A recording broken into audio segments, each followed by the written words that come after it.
Here on Democracy Now!, democracynow.org, The War and Peace Report. I'm Amy Goodman with Nermeen Sheikh. We turn now to Yemen, which United Nations officials say will face the world's largest famine in decades if the Saudi-led coalition refuses to lift its blockade on deliveries of aid. On Monday, the coalition shut air, land and sea routes into Yemen after Houthi rebels fired a missile that was intercepted near the Saudi capital, Riyadh. Saudi Arabia says its blockade is needed to stop Iran from sending weapons to the rebels. UN aid chief Mark Lowcock warned that if the blockade is not lifted, the resulting famine will claim millions of lives. He was speaking to reporters after a briefing at the Security Council. There will be a famine in Yemen. It will not be like the famine that we saw in South Sudan earlier in the year, where tens of thousands of people were affected. It will not be like the famine which cost 250,000 people their lives in Somalia in 2011. It will be the largest famine the world has seen for many decades, with millions of victims. The UN says aid agencies were given no prior notice of the Saudi decision to shut down all land, air, seaports in Yemen. The World Food Programme said Monday, out of Yemen's population of 28 million people, about 20 million, quote, do not know where they're going to get their next meal. Meanwhile, medical experts warn the clampdown will worsen Yemen's cholera epidemic, which has sickened more than 900,000 people. For more, we're joined by two guests. We're going to begin with Afra Nasser, award-winning independent Yemeni journalist, founder and editor-in-chief of the Sana Review. Facing death threat, she's in exile from Yemen, but continues to report on human rights violations, women's issues, press freedom there. She's here in the U.S. to receive the International Free Press Award from the Committee to Protect Journalists. Welcome to Democracy Now!, Afra. I was wondering if you could start by talking about this blockade, talking about war, famine, and cholera in your country, Yemen. It's an extremely dire situation. Like even before this total blockade, there were many reports that every 10 minutes there is one child getting killed because of the implications caused by the war, such as the total collapse of the healthcare system. There was a partial blockade imposed on many entries in Yemen for more than 1 year that really exacerbated the humanitarian situation because of the lack of access for humanitarian operations to operate in the country and to send humanitarian aid and send medicine and food. And so even before this total blockade, there was a partial blockade that impacted all aspects of life. So the recent, over the weekend, the decision by Saudi Arabia or the Saudi-led coalition to impose a total blockade means a death sentence that will kill all Yemenis. If we used to warn about a looming famine, it is already there. Now we will not even hear or listen or know anything about what's happening on the ground. The journalists are whether behind jail, international journalists are not able to have an access to the country. So it's going to be it's beyond tragedy that doesn't even caught world's attention because of the blockade and the impossible access for journalists to report from there.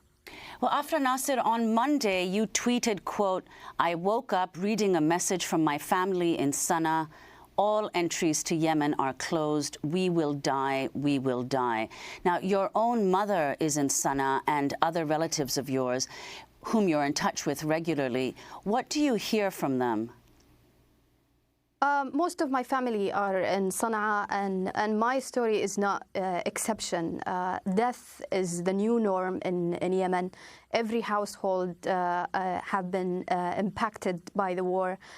They have one cousin or one brother or one relative who died because of, if it's not under the Saudi-led airstrikes or the shelling of the Houthi and Saleh forces in Taiz and other disputed areas, the shortage, the extreme lack of medicine and food and healthcare have I've lost count of how many relatives that I know, or friends of friends, and relatives of my friends who died because of the implication caused by the conflict. Myself, I lost my aunt 2 years ago. Just last week, I lost also another 2 relatives, distant relatives, and all were not victims of the airstrikes, but they were victims of the blockade and the shortage in medicine and the total collapse of healthcare. When I got my message, that message from my mother, it was like a pleading message to the world. She knows that I get an access to speak to international media, and she wanted to tell the world that nobody will know what is happening to us, and we will die and in a silent death because of this total blockade. And Afra Nasser, since you've been here, yesterday you met with Senator Chris Murphy of Connecticut. You've been meeting with officials here in the U.S. What are you telling them? What do you think needs to be done? What should the U.S. position be? I think the U.S. administration, actually, to be honest, it's hopeless with the White House. And our only hope is with the Congress and the senators who have better sympathy toward the situation in Yemen. And no question that the U.S. has its hand in what's going on in Yemen. They are participant in creating, the world's largest humanitarian crisis. They are participant in creating the largest famine that we will see that the UN official was talking about earlier. I think the U.S. administration has to admit that it is giving its political backing to the Saudi-led coalition. It is giving its support with the arms sales and the intelligence and logistic assistance to the military operation. Plus, even with this total blockade, the U.S. Navy has about 80% control over the ports to Yemen.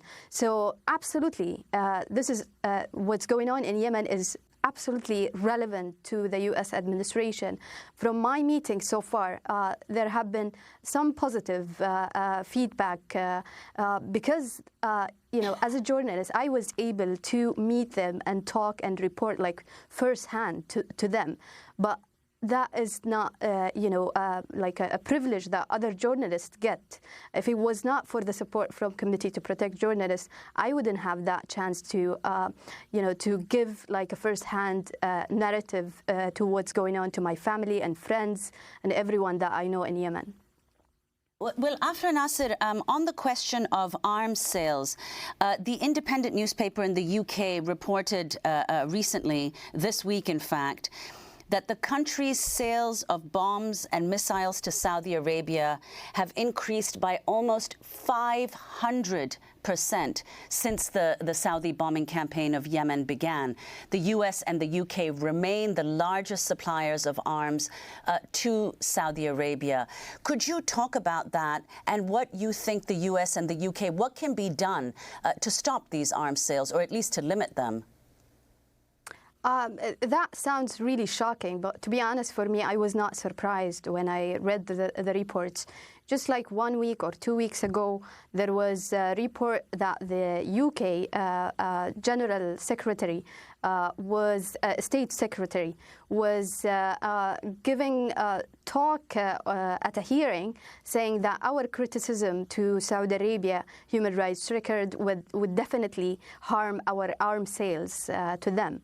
So absolutely, there is a double standard from Western government like the UK and the US and others that, once their ally have the money and the cash, they will have disregard to the human cost that these weapons or how these weapons could be used to commit war crimes. This is absolutely like a double standard that Yemenis themselves know or understand better than everyone, that their blood costs nothing, their lives don't matter in face of the cash coming from Saudi Arabia or other members in the Saudi-led coalition, such as United Arab Emirates. I live in Sweden, and I'm working right now on an article that exposes the arms sales from Sweden to the United Arab Emirates. Believe it or not, there is like a military a weaponry office and semi-factory in Abu Dhabi in United Arab Emirates. And I can imagine that living in thinking that in Western countries there are a lot of lecturing about the human rights and respect for democracy values and so on. But once it's a country that is only fault that it's poor, so there is no there is disregard to the human cost that such arms deal could accomplish on the ground. Afra Nasser, let's go to a clip of an Al Jazeera reporter questioning the UN Secretary General's spokesman on the Saudi blockade. Does the UN believe that by its actions, this blockade, that Saudi is in breach of international humanitarian law? I'm not in a position to issue a legal ruling. What we do know is that the blockading of ports and airports and land routes can have a tremendously negative impact on a situation which is already catastrophic. So, Afra Nasser, your response to the UN Secretary General's spokesperson? I'm not surprised. I'm sorry. Do you think he should have named Saudi Arabia specifically and said that Saudi Arabia was responsible for the devastation of Yemen today? Actually, there are many participants in what's happening in Yemen. Absolutely, it's Saudi Arabia and the members of the Saudi-led coalition, and also other Western countries that are directly involved in the military operation. So all these countries have responsibility to uphold the human well-being before the political and military gains that they are looking for. It's been more than 3 years now with no military gains made by either one side from the warring parts. So this war sounds insane, actually.